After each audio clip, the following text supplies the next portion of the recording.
Durante mucho tiempo, la Iglesia y las religiones fueron grandes perseguidoras de personas, por el solo hecho de ser diferentes.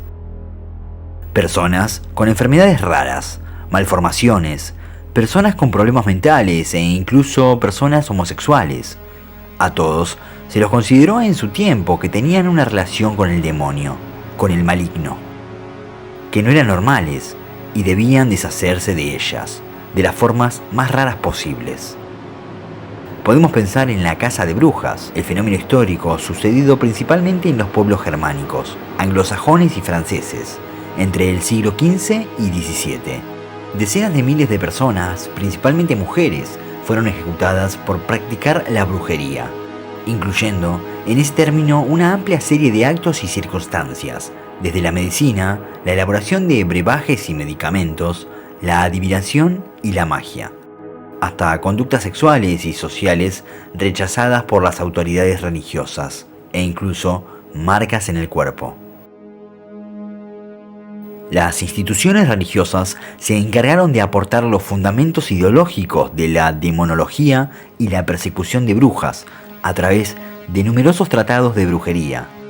Podemos mencionar al Malleus Maleficarum o el martillo de las brujas. Pero, ¿quién fue esta monja endemoniada y mandada a decapitar por el Vaticano? ¿Acaso es una historia real o simplemente una leyenda?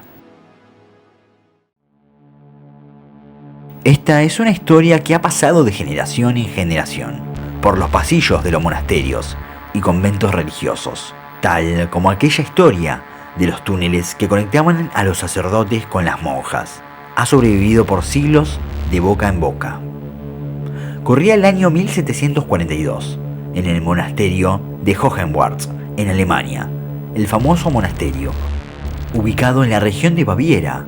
El convento fue fundado en el año 1074, posiblemente en el monasterio de Antech, por el conde Ortolf. Fue un convento de monjas benedictinas.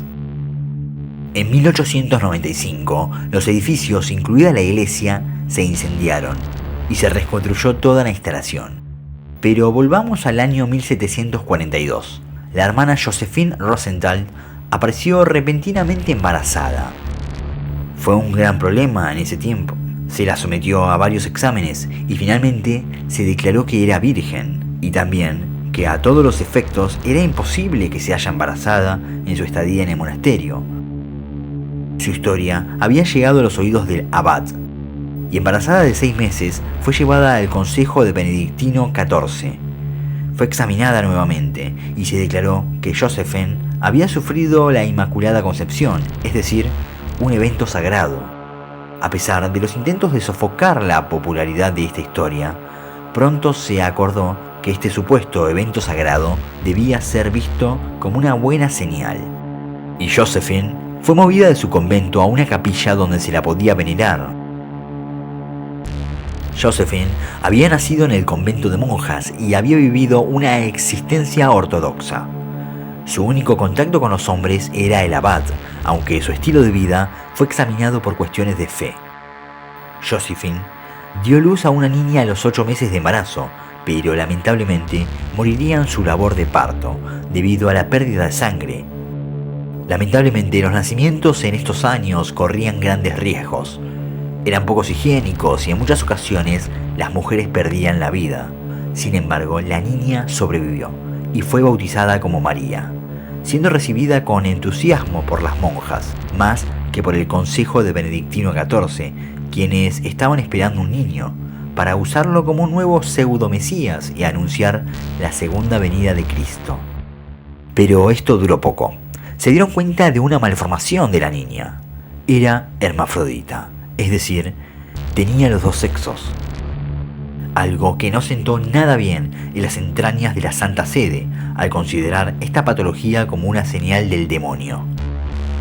A pesar de esto, una parte de la multitud empezó a venerar a la niña.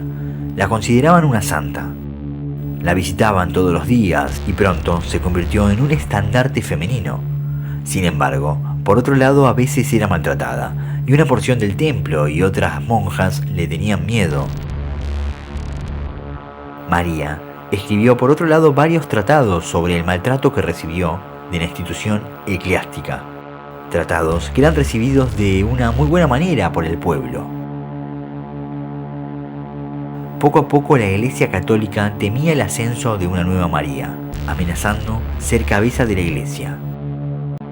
Con esto y más el miedo que tenían algunas autoridades, crearon el plan en el que la joven debería morir a los 33 años, que fue la edad en que murió Jesucristo, como un acto de derrotar al diablo.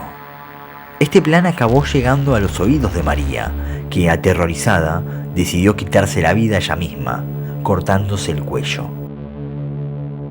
Además, al igual que su madre, resultó también que estaba embarazada, pero en este caso el feto no sobrevivió.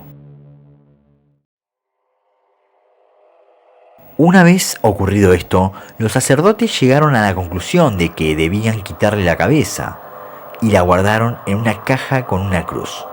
El secreto fue guardado y sus restos eran pasados de generación en generación, hasta que lo único que quedó de ella fue la parte del cráneo y su rostro con un rosario y una caja de madera, junto a un vial de su sangre dentro de un recipiente de vidrio y dentro de una caja de pan de oro, un mechón de su pelo y un fragmento de su segundo tratado religioso en pro de las mujeres.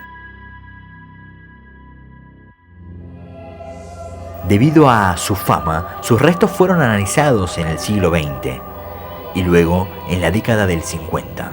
Estos análisis encontraron que sus restos contenían desequilibrios hormonales únicos. Tanto María como su madre habían sido hermafroditas, capaces de autofecundarse espontáneamente y dar a luz, una condición extremadamente rara que llega a ser mortal.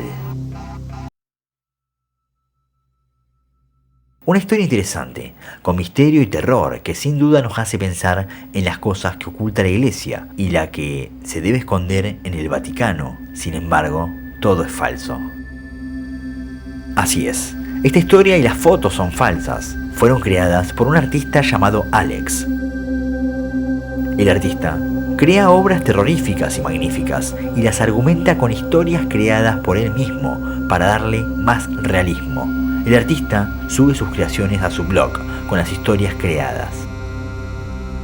Más allá de la decepción que nos da saber la verdad sobre esta historia, la misma tal vez fueron inspiradas por historias reales. ¿Quién sabe?